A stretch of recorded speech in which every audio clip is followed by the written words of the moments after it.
爱的弟兄姐妹与慕道朋友们平安。今天我们要分享的是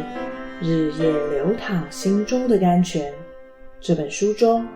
4月7日无知这篇灵粮。本篇背诵金句何西阿书4章6节。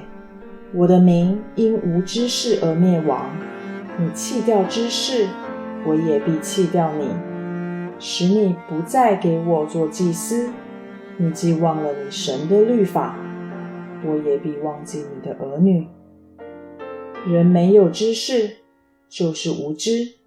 很容易让人招致危险，甚至丧命。比如在森林间散步，随意采摘树上或地上的野菇回家烹煮，很容易中毒身亡。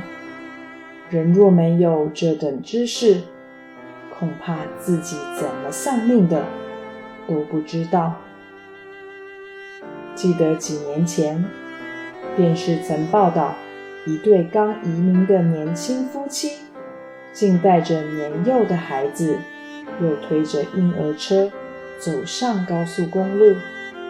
他们一家在高速公路上浑然不知地走着，又有年幼的孩子同行，真把大家吓出一身冷汗。当时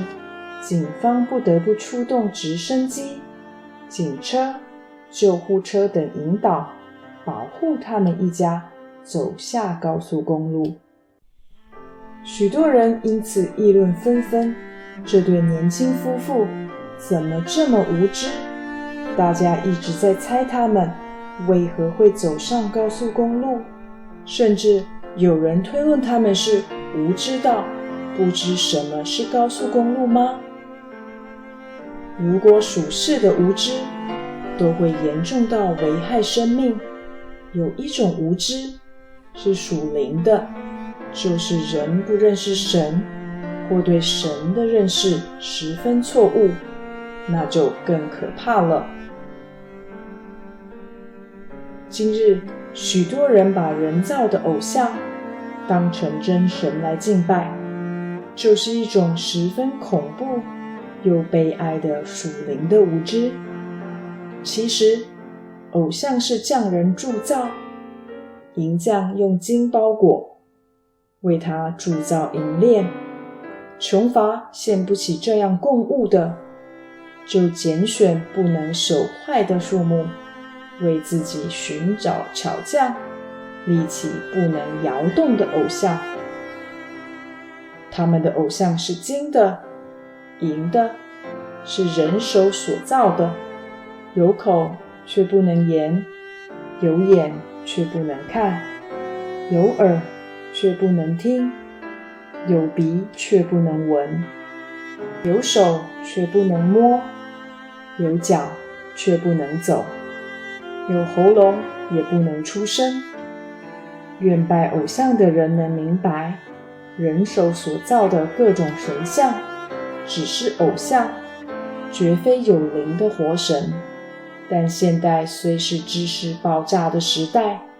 又有多少人有属灵的真知识呢？别看信主的基督徒是认识真神的人，如果没有多多读经祷告，聚会听道，查考道理，思辨默想，在属灵的工程上建造扎实的根基，久而久之也可能走进属灵的无知而不自知。巴不得神的儿女都能拥有属灵的真知识，存着清洁的良心，固守真道的奥秘，为真道打那美好的仗，持定到永生。